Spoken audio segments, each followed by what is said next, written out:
"Don't get in that helicopter, sir." The boy's voice was so quiet it barely carried across the wind, but something in it made Hayden Lockwood pause with his hand on the open cabin door. He had been one step away from climbing in, briefcase already passed to the co-pilot, the headset waiting on the leather seat where it always waited. Behind him, the city of Manhattan was beginning to soften under a late afternoon haze, the rooftop helipad still warm from the sun, and the rotors were already turning in that slow, patient circle they made before liftoff. He looked down. A boy was standing about 10 feet behind him, just past the edge of the safety railing where he should not have been able to stand at all. He was small, maybe 11 or 12 years old, in a dark hooded sweatshirt 2 sizes too large for him and sneakers that had clearly been someone else's first.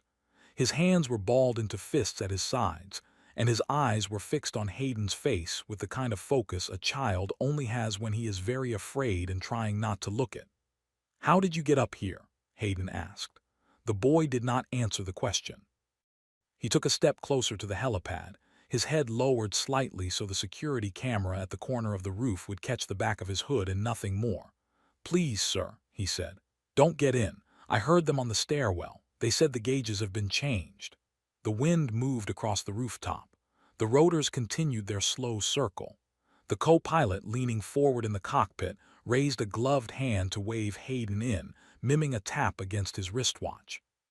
Hayden did not wave back. He stood completely still, one hand still on the open door, and felt for the second time in his adult life the very particular sensation of his entire schedule being interrupted by something he had not expected. "What's your name?" he said quietly. "Jamal, sir." "Jamal, where are you supposed to be right now?" "Anywhere but here, sir, but I had to come." Hayden Lockwood was 56 years old. He had built the Lockwood Aerial Group from 3 leased helicopters and a single hangar in Newark to a private aviation empire with fleets on 4 continents. He was not, by any stretch, a man who took advice from strangers. He certainly did not take it from children he had never met standing on the rooftop of his own corporate headquarters where they should not have been able to set foot. And yet there was something in the boy's eyes, something stripped down and exhausted and absolutely steady, that made him let go of the cabin door. He stepped back 2 paces. The co-pilot, sensing the change, killed the throttle and the engine began to wind down with a long descending whine. "Walk with me," Hayden said. He guided the boy along the back edge of the helipad, away from the wind, away from the cameras, and into the small glass shelter where executives waited during weather delays. He shut the door behind them. The afternoon sun came through the tinted panels in a soft amber wash, and for the first time he looked at Jamal properly. The boy was thin. The hoodie was stained at one cuff with what looked like old paint. There was a small scab above his eyebrow that had begun to heal. His shoes were tied with double knots in mismatched laces. "Tell me what you heard," Hayden said. "Slowly, don't leave anything out." Jamal swallowed. He glanced once at the closed door, then back at Hayden, and seemed to decide that this was the moment he had been preparing for all day. "I sleep behind the parking garage on 52nd, he said. "The one your building shares with the bank. There's a vent down there near the loading dock where the warm air comes out. I've been sleeping there since June. Most nights nobody bothers me." Hayden nodded. He did not interrupt. "Last night 2 men came down to the dock around 2 in the morning. They thought they were alone. One of them was a mechanic. I know because he had the patch on his jacket, the one with the wings. The other one I never saw before. They smoked 1 cigarette each and they talked about you, sir. They said your name 4 times. They said it had to look like the altimeter and the fuel reading, and that you would not notice because you never look at the panels when the pilot is doing the run-up." Hayden felt something inside his chest go very quiet. For a long moment Hayden did not speak.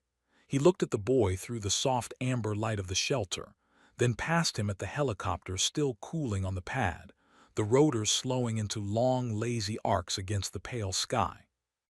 The co-pilot was climbing out of the cockpit now, headset around his neck, looking toward the glass shelter with a polite confusion that had not yet sharpened into concern. "Jamal," Hayden said quietly, "I need you to be very careful with the next thing you tell me. Did either of those men say who told them to do it? Did either of them say a name? The boy nodded slowly. He had been waiting for the question. The one in the jacket said it twice, sir. He called him Mr. Vance. He said Mr. Vance had paid half already and that the rest would come Friday when the news broke. Hayden closed his eyes for a single beat. The name landed inside him the way a stone lands at the bottom of a deep well, without sound, but with a long and certain settling. Curtis Vance had been his chief operating officer for 11 years. Curtis Vance had been at his daughter's wedding. Curtis Vance had a daughter of his own who called Hayden Uncle Hayden because she could not pronounce his last name when she was 3. Anything else? He asked. His voice did not change. They said something about the board meeting on Friday morning, Jamal continued.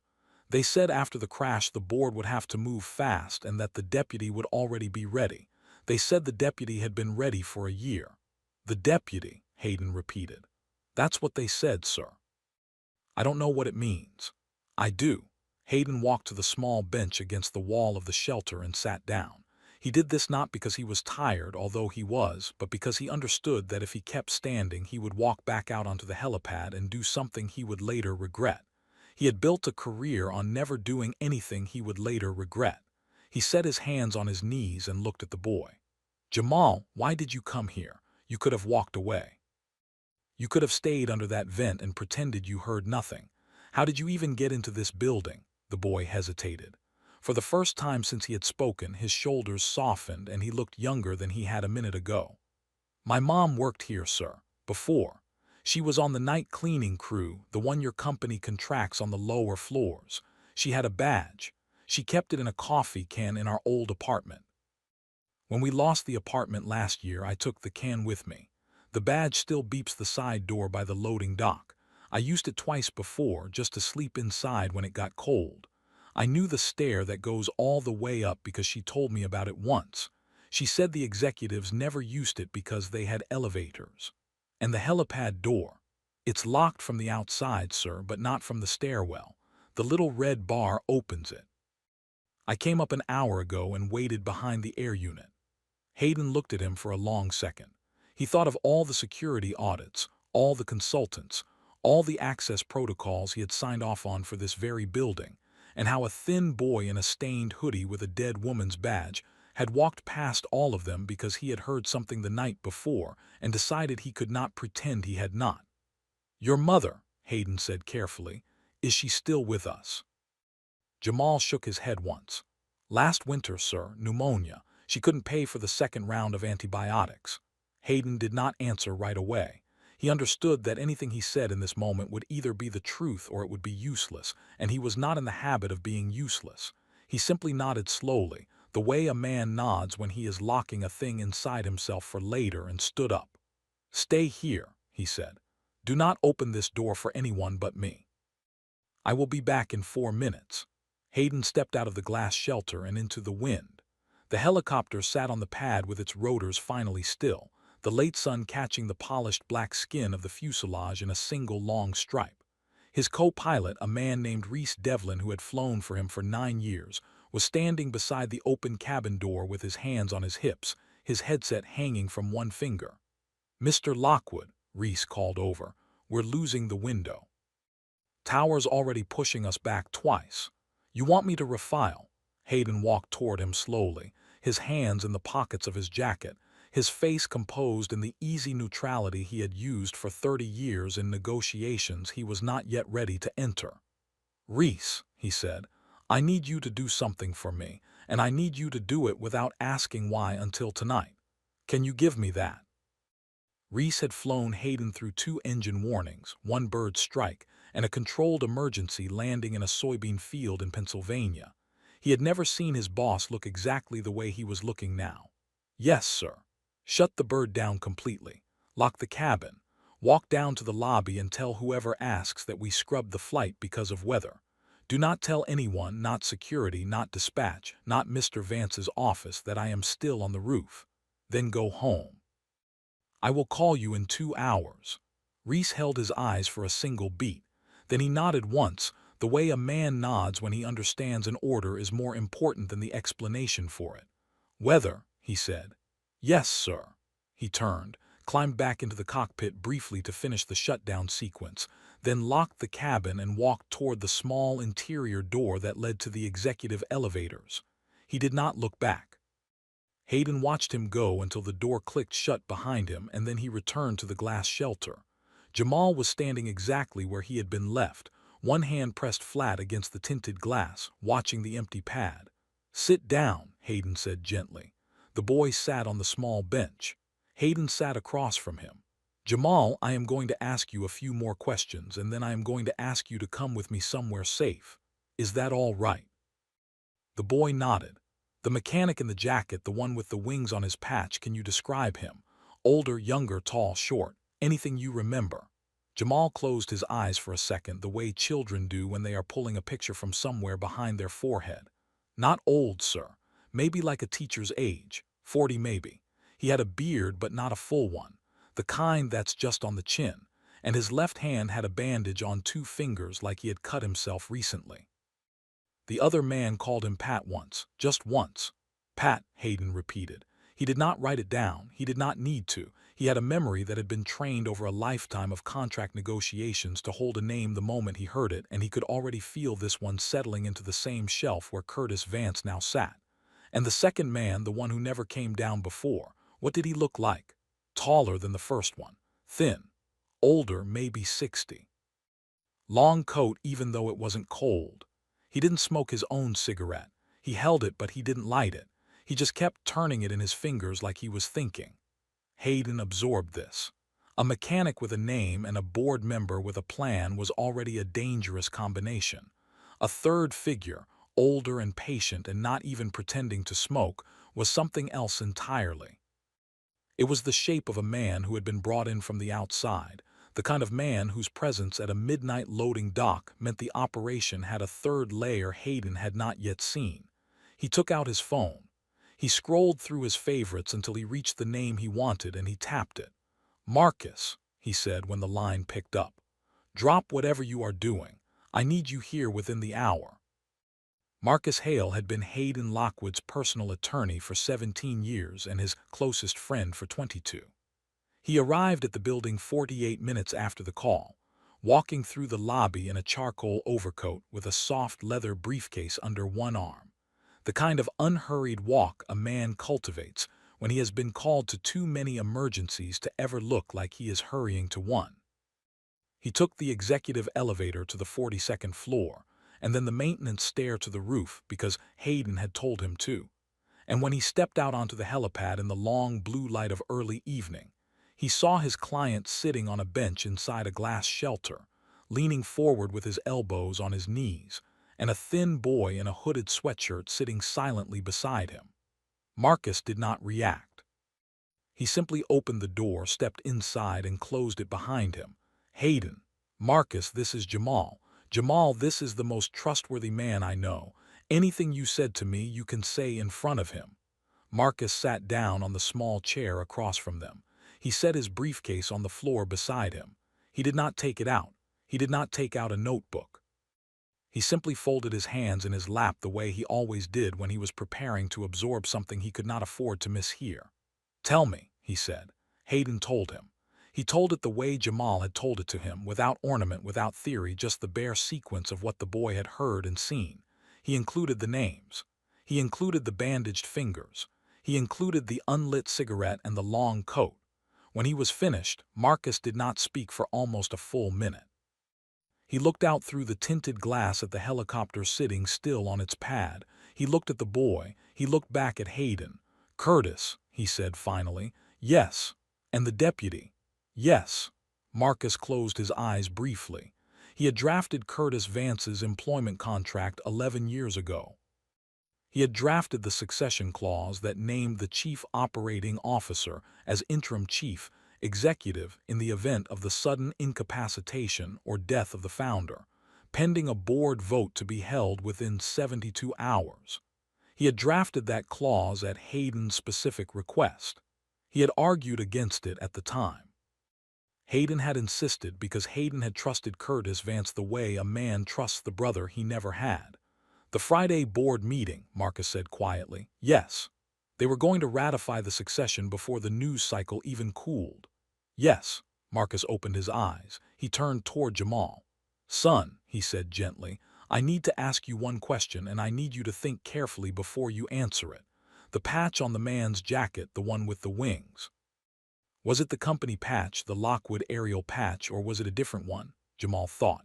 He looked down at his hands for a moment and then up at Marcus. It was the company one, sir. The blue circle with the silver wings inside. I seen it before on the side door uniforms, but it was sewed funny, like it had been pulled off something else and put on his jacket. The thread was a different color. Marcus looked at Hayden. Contractor, he said, not a staff mechanic. Someone who was given a patch to wear so he could move through your hangar without being questioned. He had a name, Hayden said. Pat. Marcus took out his phone. He typed for perhaps 30 seconds, sent a single message, and then put the phone away. My investigator, he said. Her name is Delia. She is the best I have. She is already on it. By tomorrow morning, we will know whether anyone named Pat has been near your aircraft in the last 2 weeks, and whether anyone bandaged 2 fingers in any clinic within 5 miles of your hangar in the same period. He stood up. He walked once to the glass and looked out at the helicopter, and then he turned back to them. Hayden, he said, we have a decision to make tonight, and we have to make it before you go home. Hayden looked up at him from the bench. The light in the shelter had begun to thin, the late sun pulling itself slowly down behind the towers to the west, and the amber wash on the glass had cooled into a pale gray. What kind of decision? Marcus sat back down. He laced his fingers together and leaned forward slightly. You have 2 paths, he said. The first is the loud one. We call the FBI tonight. They will move on the hangar before sunrise. They will pull every aircraft you own out of service for inspection. They will question Curtis at his home before he has finished his breakfast. The story will be in the financial press by the end of business tomorrow. The stock will drop somewhere between 12 and 18% before it stabilizes. The board will be in chaos. Curtis will hire the most expensive defense team in the city, and his lawyers will argue that the boy here is a confused homeless child who misheard a conversation he could not possibly understand. They will argue that there is no recording, no documents, no physical evidence beyond a child's word. They will probably not succeed, but they will make it expensive and slow. He paused. Hayden did not interrupt. The second path is the quiet one. We do not call anyone tonight. We let Curtis believe the plan is still in motion. You go home in a car driven by someone we trust. Tomorrow morning you arrive at the office at your usual time. You behave exactly as you always behave. You attend the Friday board meeting, and in the time between now and then, Delia and I gather every piece of evidence the loud path would have asked the FBI to gather for us. We document the mechanic. We document the third man. We trace the money. We give the federal prosecutor a finished case on a single tray, and we hand Curtis to him in a room where he cannot pretend he did not understand the question. Hayden absorbed this. He looked at Jamal, who was watching the exchange with the silent attention of a boy who understood that the adults in the room were now deciding something large. How long? Hayden asked.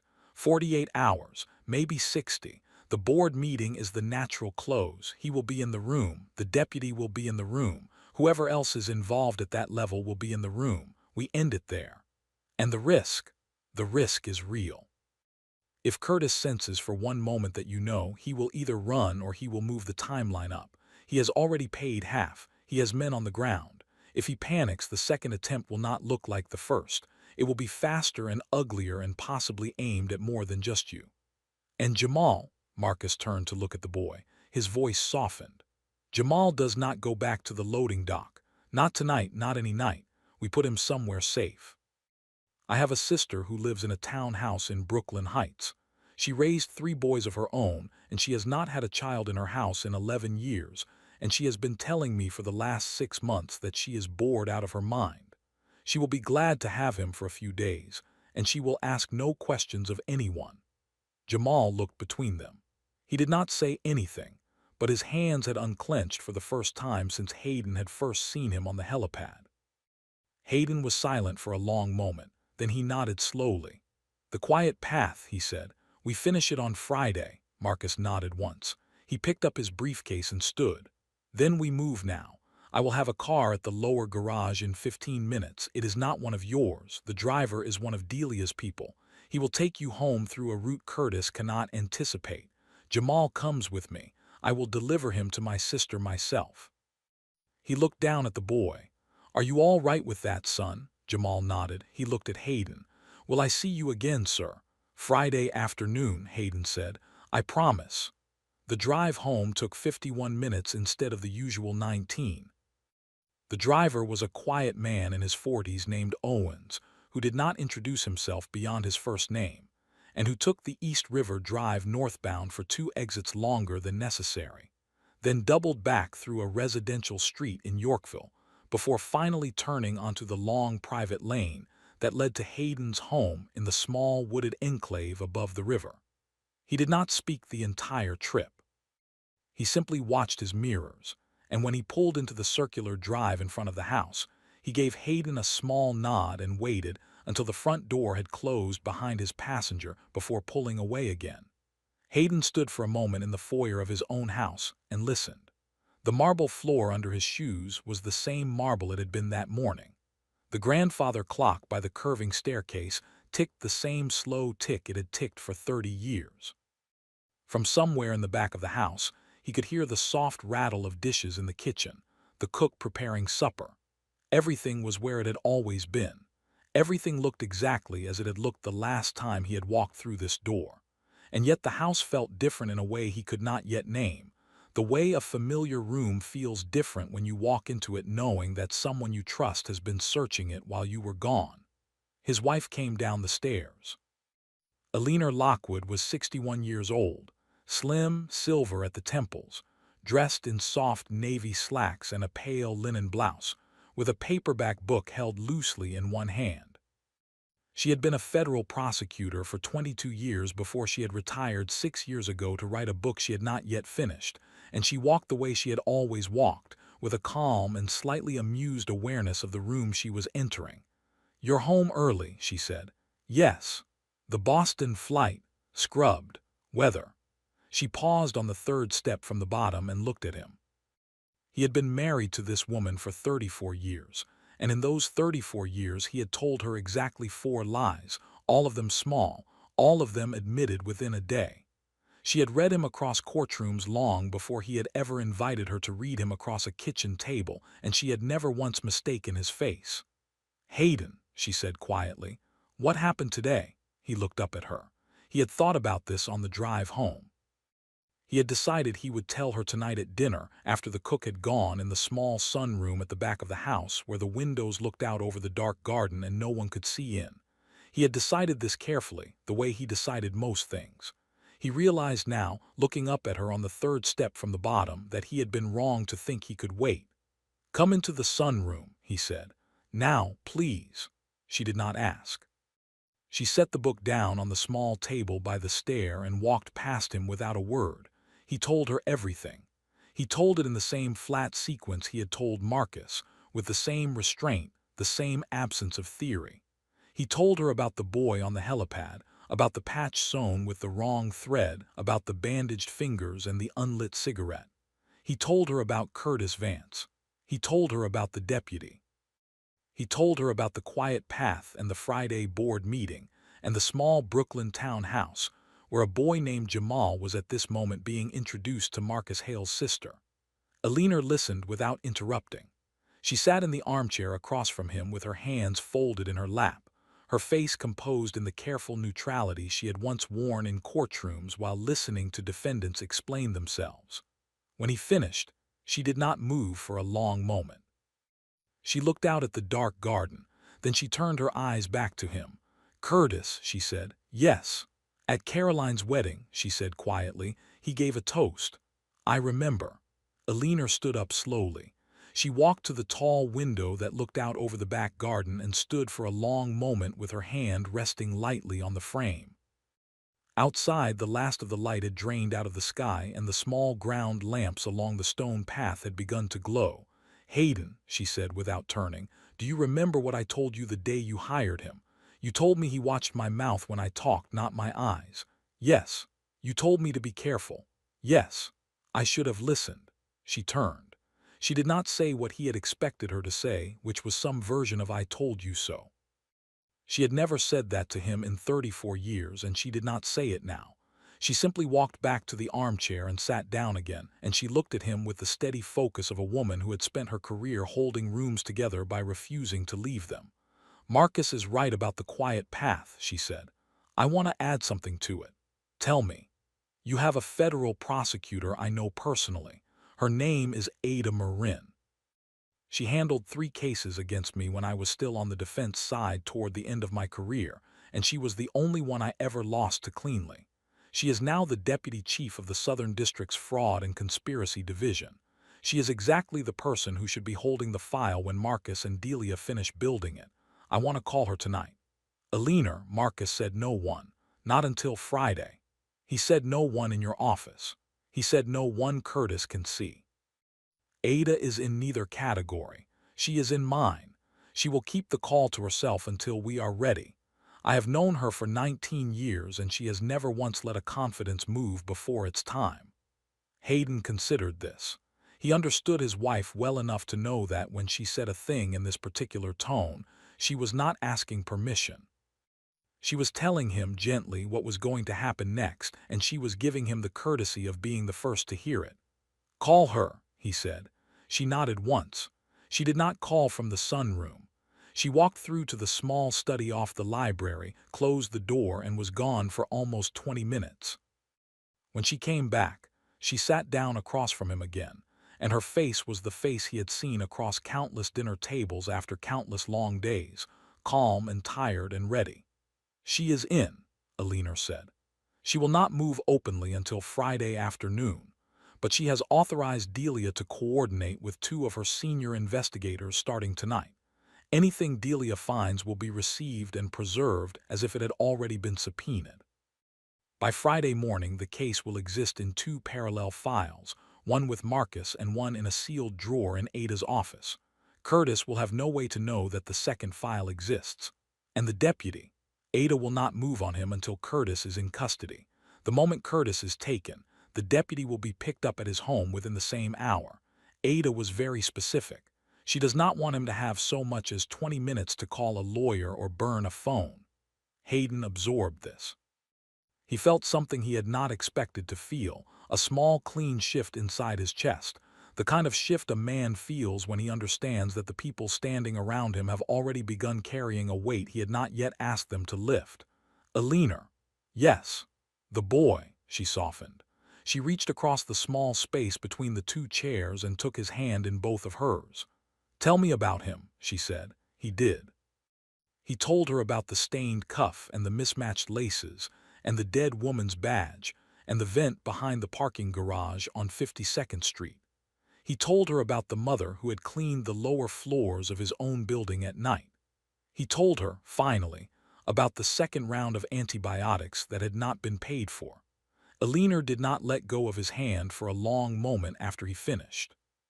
She simply sat with him in the quiet sunroom, her thumb moving slowly across his knuckles, and looked out at the small ground lamps glowing along the stone path.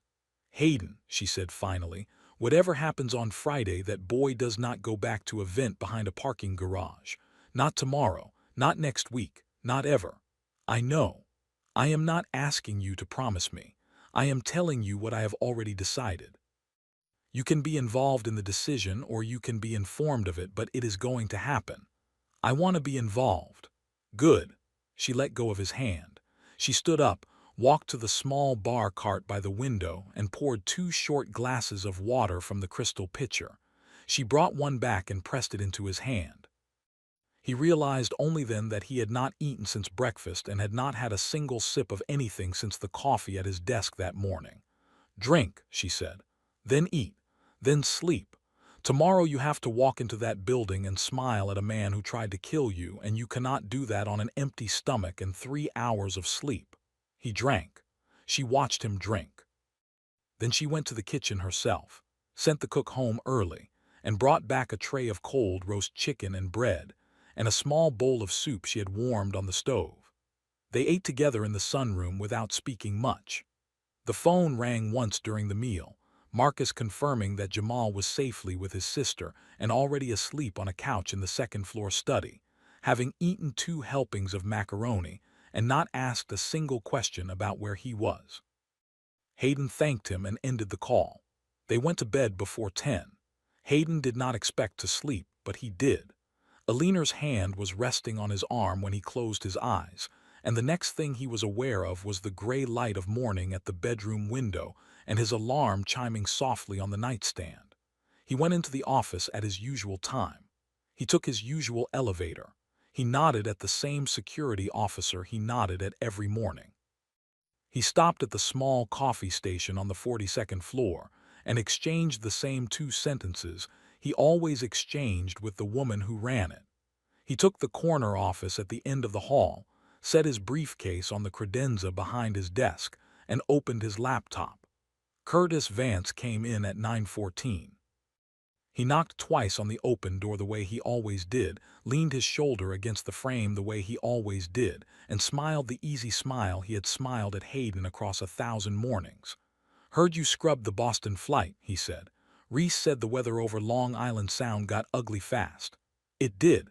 You all right? You don't usually scrub." Reese was uncomfortable with the readings. "I trust Reese."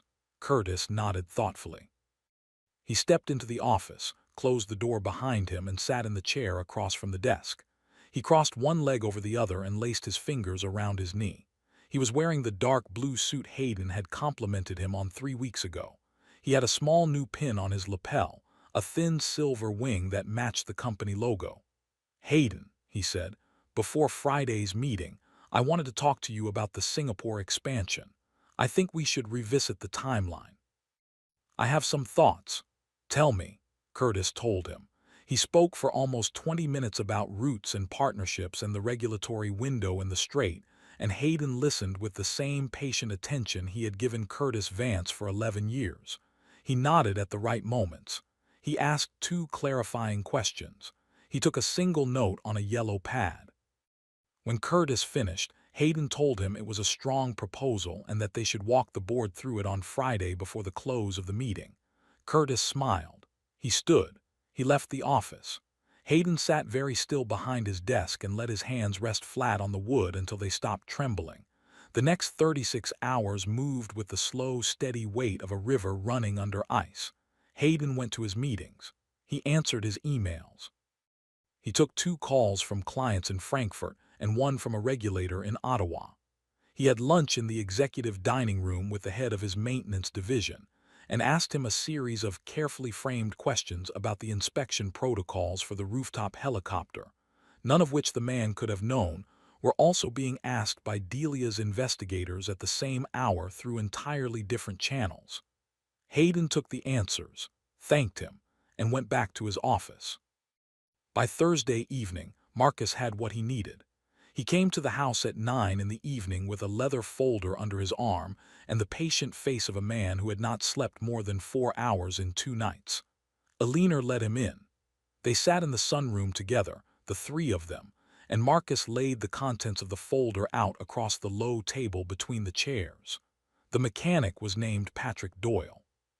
He had been a contractor at a competitor's hangar in Teterboro for 9 years before being terminated 18 months ago for falsifying inspection logs on a fleet of 4 aircraft, one of which had subsequently developed an in-flight engine fire that had nearly killed 2 passengers. He had not been criminally charged because the competitor had quietly settled rather than face the discovery process.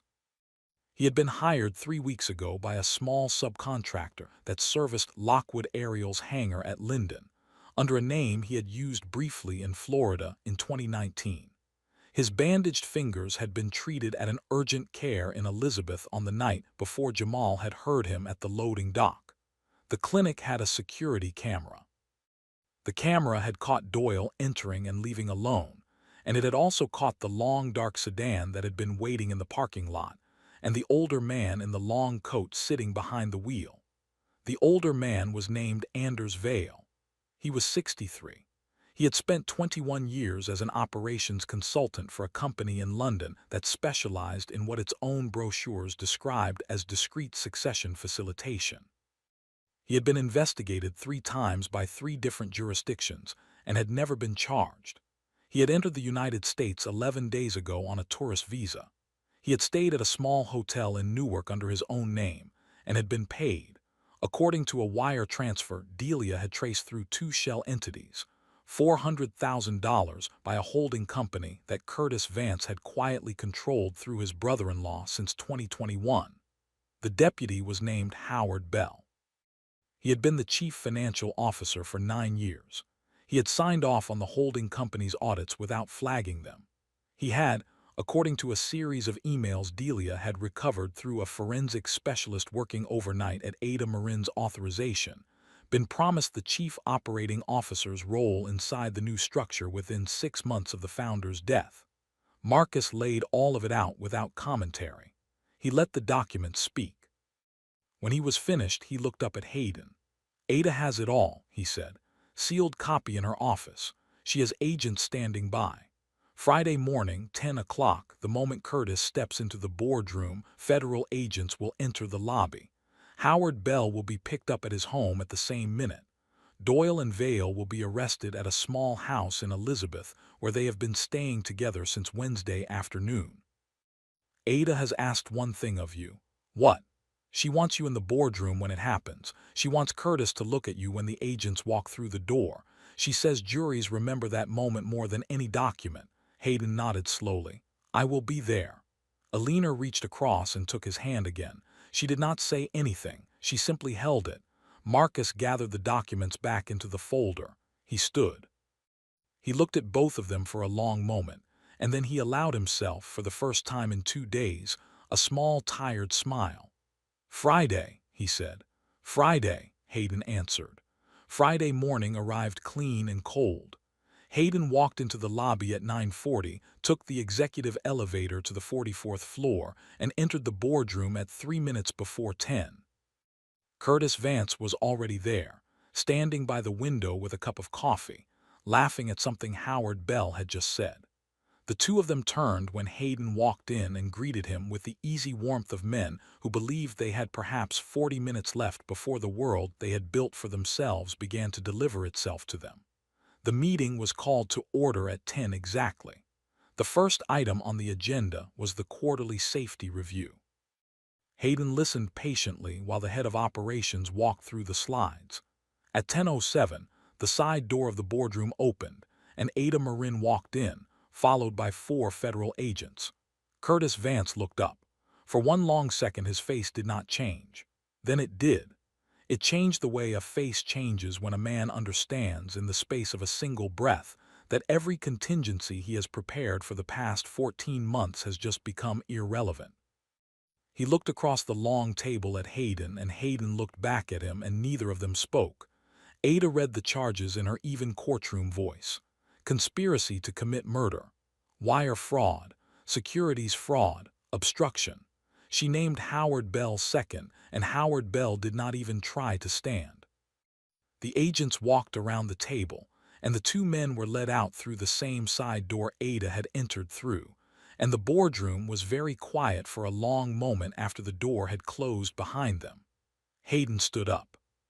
He looked at the remaining members of the board, who were staring at him with the slow-dawning expressions of people who had just understood that the morning they had walked into was not the morning they had been told to expect. "There will be a full briefing this afternoon," he said quietly. "I would ask you to stay in the building until then. This meeting is adjourned." He walked out of the boardroom alone. He took the elevator down to the lobby. Alina was waiting for him by the front doors, her coat over her arm, and beside her, in a clean blue jacket that was the right size for the first time in a long time, stood a thin boy with carefully combed hair and slightly nervous hands. Marcus's sister stood a few steps behind them, smiling quietly. Hayden walked across the lobby. He stopped in front of Jamal. He did not speak right away. He simply looked down at him, and the boy looked back up with the same steady eyes he had shown on the rooftop 4 days ago. "It's done," Hayden said. Jamal nodded once. "Thank you, sir." "No, son, thank you." He knelt down so his face was level with the boy's. He did this slowly because his knees were not what they had been at 30 and because he wanted the boy to see him do it. "Jamal," he said, Alina and I would like to talk to you about something. Not today.